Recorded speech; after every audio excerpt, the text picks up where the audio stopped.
আপনারা দেখছেন ২১শে টেলিভিশন।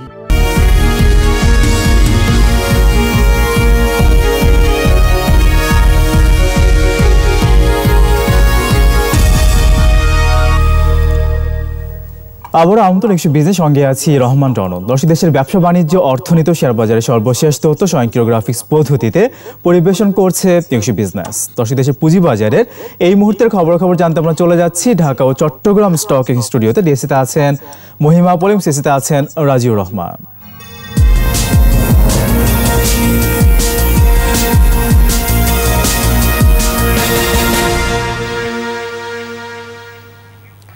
ধন্যবাদ রহমান রানা। আপনাকে জানিয়ে দেব ঢাকা স্টক এক্সচেঞ্জের এই মুহূর্তের খবরাখবর। এবং এই মুহূর্তে ঢাকা স্টক এক্সচেঞ্জের সূচকের উত্থানে লেনদেন চলছে। ডিএসসির প্রধান ইন্ডেক্সটি ১ পয়েন্টের মতো বেড়ে লেনদেন হচ্ছে, ৩৯৬৩ পয়েন্ট অবস্থান করছে ইন্ডেক্সটি। এবং ৩৬,৭০,০০,০০০ টাকা লেনদেনের মধ্য দিয়ে চলছে ঢাকা স্টক এক্সচেঞ্জের এই মুহূর্তে লেনদেন। বেশিরভাগ প্রতিষ্ঠানের শেয়ারের দর অপরিবর্তিত রয়েছে। টপ ট্রেডের তালিকায় উঠে আসা প্রতিষ্ঠানগুলোর মধ্যে প্রথমে আমরা দেখতে পাচ্ছি বেক্সিমকো ফার্মাকে, মুন্নুস স্টাফলার, বাংলাদেশ সাবমেরিন কেবল কোম্পানি রয়েছে পরবর্তীতে দ্বিতীয় এবং তৃতীয় অবস্থানে, এবং চতুর্থ অবস্থানে আজিজ পাইপকে দেখা যাচ্ছে টপ ট্রেডের তালিকায়। টপ গেইনার্সের তালিকায় প্রথমেই দেখা যাচ্ছে ঢাকা ট্যাঙ্কে ৭.৬৯% দর বেড়ে লেনদেন হচ্ছে, যেখানে লেনদেন হচ্ছে ৪ টাকা ২০ পয়সা দরে। দ্বিতীয় অবস্থানে প্রাইম ইন্স্যুরেন্স রয়েছে, ১৮ টাকায় লেনদেন হচ্ছে। কেয়া কসমেটিক্স তৃতীয় অবস্থানে রয়েছে এবং ২ টাকা ৬০ পয়সায় লেনদেন হচ্ছে এই মুহূর্তে। ৪% দর বেড়ে লেনদেন হচ্ছে প্রতিটি শেয়ার। এদিকে পরবর্তী অবস্থানগুলোতে টপ গেইনার্সের তালিকায় আরও যে প্রতিষ্ঠানগুলি উঠে এসেছে, অ্যাপোলো ইস্পাত রয়েছে, বেক্সিমকো সিনথেটিক্স রয়েছে, এমটিবিএল রয়েছে এবং লিব্রা ইনফিউশনকেও দেখা যাচ্ছে টপ গেইনার্সের তালিকায়। এবং এই ছিল আমার কাছে থাকা ঢাকা স্টক এক্সচেঞ্জের এই মুহূর্তের খবরাখবর। চিটাগং স্টক এক্সচেঞ্জের এই মুহূর্তের খবরাখবর জানতে চলে যাব সিএসসি স্টুডিওতে। সেখানে রয়েছেন রাজিউর রহমান। ধন্যবাদ মহিমা পলি আপনাকে। এই মুহূর্তে কিছুটা সূচকের নিম্নমুখী প্রবণতা রয়েছে চিটাগং স্টক এক্সচেঞ্জে, এবং সিএসসির প্রধান ইন্ডেক্সটি এই মুহূর্তে ৬ পয়েন্ট কমেছে, অবস্থান করছে ১১,২৪৮ পয়েন্টে এবং লেনদেনের পরিমাণ ছাড়িয়েছে ১ কোটি টাকা। লেনদেন হওয়া প্রতিষ্ঠান এবং মিউচুয়াল ফান্ডগুলোর মধ্যে ৪৫টি প্রতিষ্ঠানের দর অপরিবর্তিত রয়েছে এই মুহূর্তে। দর হারিয়েছে 10টির এবং 9টি প্রতিষ্ঠানের দর বৃদ্ধি পেয়ে লেনদেন হচ্ছে। এছাড়া টাকার অঙ্কে শীর্ষে থাকা প্রতিষ্ঠানগুলোর তালিকায় প্রথমে অবস্থান করছে এক্সিম ব্যাংক, পরবর্তীতে রয়েছে mercantile bank, Munnu ceramic, Apollo ইস্পাত এবং সিটি ব্যাংক লিমিটেড। অন্যদিকে শতাংশের দিক থেকে সবচেয়ে বেশি দর বৃদ্ধির তালিকায় প্রথমেই রয়েছে ঢাকা ট্যাঙ্ক, পরবর্তীতে রয়েছে বেক্সিমকো সিনথেটিক, রয়েছে অ্যাপোলো ইস্পাত, এসআইবিএল, আজিজ পাইপস এবং Bangladesh submarine cable and company limited. এছাড়া শতাংশের দিক থেকে সবচেয়ে বেশি দর হারিয়ে টপ লুজার্সের তালিকায় যে প্রতিষ্ঠানগুলো রয়েছে এই মুহূর্তে ট্রাস্ট ব্যাংক রয়েছে এই মুহূর্তে প্রথম অবস্থানে, পরবর্তীতে রয়েছে Ibn Sina, Indo Bangla pharma, PF first mutual fund, Exim bank, NCC bank এবং একমি ল্যাবরেটরিজ। এবং এই ছিল আমার কাছে থাকা চিটাগং স্টক এক্সচেঞ্জের এই মুহূর্তের খবরাখবর। এখন ফিরে যাচ্ছে ২১-এর স্টুডিওতে। পলি ও রাজুর, আপনাদেরকে অনেক ধন্যবাদ। এবার দেখে নিচ্ছি দেশের পুঁজিবাজার কিছু টুকরো খবর নিয়ে শেয়ার বাজার ফ্ল্যাশ। পুঁজিবাজারে তালিকাভুক্ত প্রতিষ্ঠান ঢাকা ব্যাংক লিমিটেডের পরিচালনা পর্ষদের সভা অনুষ্ঠিত হবে আজ ২৩শে জুন। সভায় ৩১শে ডিসেম্বর ২০১৯ সমাপ্ত বছরের জন্য ডিভিডেন্ডের সুপারিশ আসতে পারে। পুঁজিবাজারে তালিকাভুক্ত প্রতিষ্ঠান আর্গন ডেরিন ও ইভিন্স টেক্সটাইল লিমিটেডের পরিচালনা পর্ষদের সভা অনুষ্ঠিত হবে আজ ২৩শে জুন। সভায় তৃতীয় প্রান্তিকের অনিরীক্ষিত আর্থিক প্রতিবেদন পর্যালোচনা করা হবে। পুঁজিবাজারে তালিকাভুক্ত প্রতিষ্ঠান আইএফআইসি ব্যাংক লিমিটেডের পরিচালনা পর্ষদের সভা অনুষ্ঠিত হবে আগামীকাল ২৪ জুন। সভায় ৩১শে ডিসেম্বর ২০১৯ সমাপ্ত বছরের জন্য ডিভিডেন্ডের সুপারিশ আসতে পারে। পুঁজিবাজারে তালিকাভুক্ত প্রতিষ্ঠান আল আরাফা ইসলামী ব্যাংক ও ওয়ান ব্যাংক লিমিটেডের পরিচালনা পর্ষদের সভা অনুষ্ঠিত হবে আগামী ২৫শে জুন। সভায় ৩১শে ডিসেম্বর ২০১৯ সমাপ্ত বছরের জন্য ডিভিডেন্ডের সুপারিশ আসতে পারে।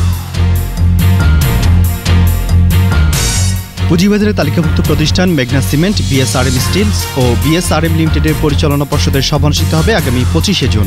সভায় তৃতীয় প্রান্তিকের অনিরীক্ষিত আর্থিক প্রতিবেদন পর্যালোচনা করা হবে। পুঁজিবাজারে তালিকাভুক্ত প্রতিষ্ঠান ইসলামী ব্যাংক বাংলাদেশ লিমিটেডের পরিচালনা পর্ষদের সভা অনুষ্ঠিত হবে আগামী ২৭শে জুন। সভায় ৩১শে ডিসেম্বর ২০১৯ সমাপ্ত বছরের জন্য ডিভিডেন্ডের সুপারিশ আসতে পারে। পুঁজিবাজারে তালিকাভুক্ত প্রতিষ্ঠান Rupali bank, premier bank, united commercial bank ও পপুলার লাইফ ইন্স্যুরেন্স কোম্পানি লিমিটেডের পরিচালনা পর্ষদের সভা অনুষ্ঠিত হবে আগামী ২৮শে জুন। সভায় ৩১শে ডিসেম্বর ২০১৯ সমাপ্ত বছরের জন্য ডিভিডেন্ডের সুপারিশ আসতে পারে।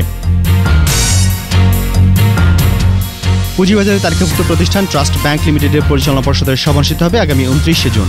সভায় ৩১শে ডিসেম্বর ২০১৯ সমাপ্ত বছরের জন্য ডিভিডেন্ডের সুপারিশ আসতে পারে।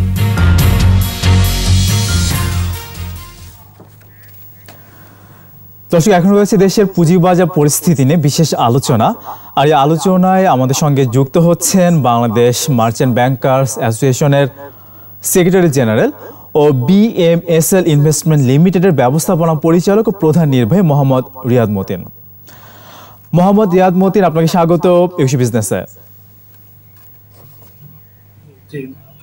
ধন্যবাদ।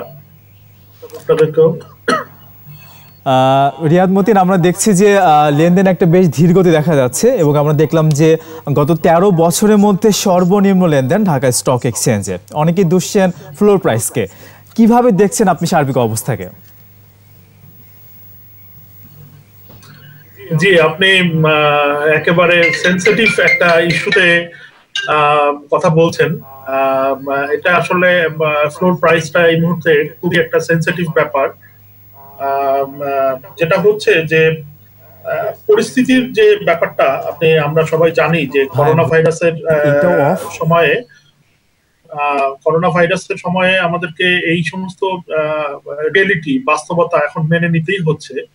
ফ্লোর প্রাইসটা বেসিক্যালি এমন একটা সময় দেওয়া হয়েছে যে আমাদের আর উপায় ছিল না, কারণ মানুষজনের ভিতরে একটা প্যানিক কাজ করছিল।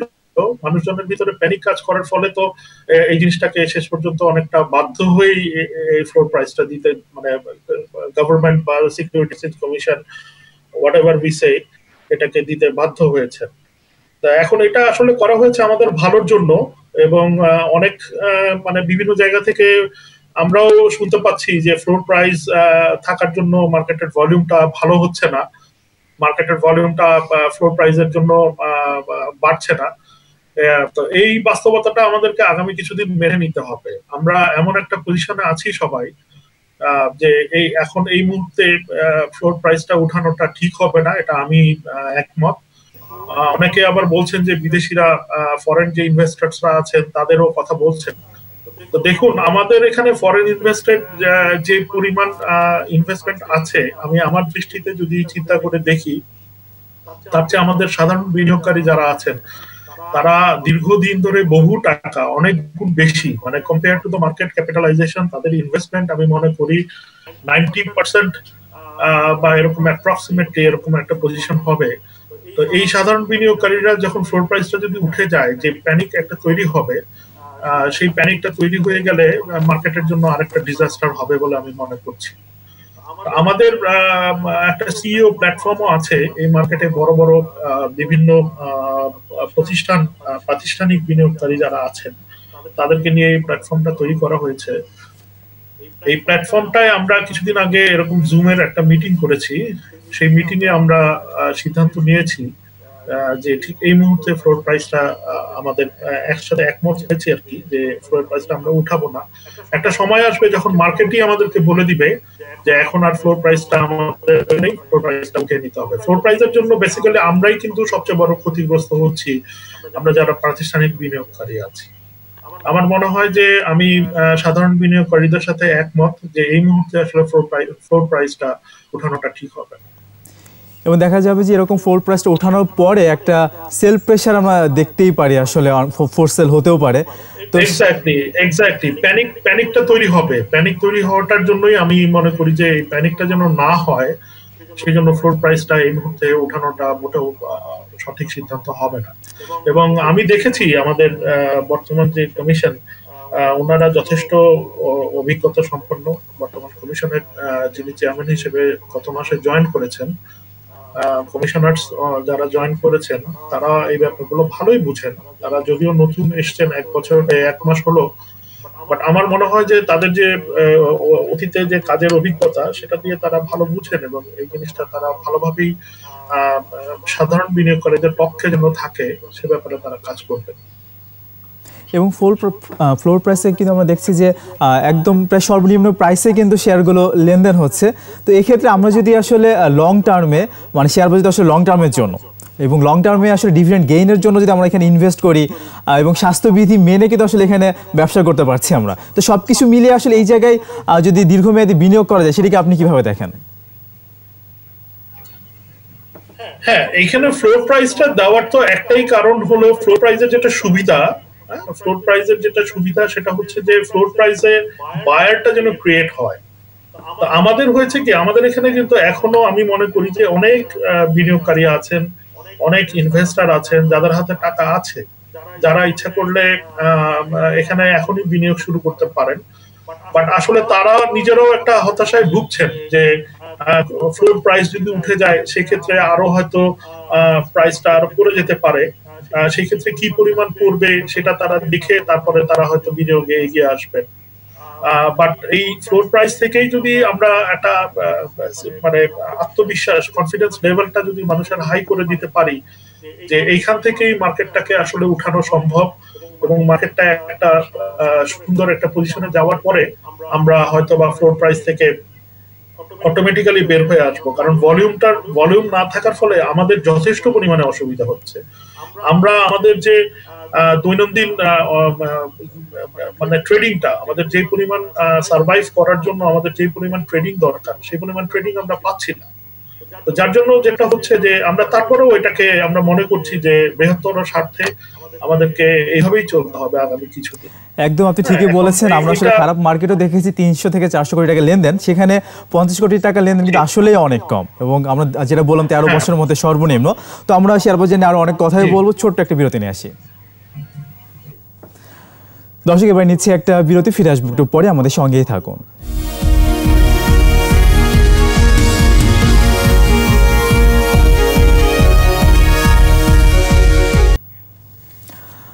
আবার স্বাগত একুশে বিজনেসে। দর্শক বিরতির আগে দেশের পুঁজিবাজার পরিস্থিতি নিয়ে কথা বলছিলাম বাংলাদেশ মার্চেন্ট ব্যাংকার্স অ্যাসোসিয়েশনের সেক্রেটারি জেনারেল এবং বিএমএসএল ইনভেস্টমেন্ট লিমিটেড ব্যবস্থাপনা পরিচালক ও প্রধান নির্বাহী মোহাম্মদ রিয়াদ মতিনের সঙ্গে আবার ফিরছি সে আলোচনায়। জনাব রিয়াদ মতিন, আমরা ফ্লোর প্রাইস নিয়ে কথা বলছিলাম, তো কি মনে করছেন আসলে আমরা কি ঈদের আগে ফ্লোর প্রাইস ওঠার কোনো সম্ভাবনা আছে কিনা, নাকি ঈদের পরে, কি মনে হচ্ছে আসলে আপনার? না, আসলে এটা তো আমার উপরে নির্ভর করবে না। এটা আমি তো বললামই যে ফ্লোর প্রাইসের যখন মনে হয়েছে যে মার্কেটে আসলে ফ্লোর প্রাইসটা আসা উচিত, ফ্লোর প্রাইসটা ঠিক সেই সময়ে এসছে।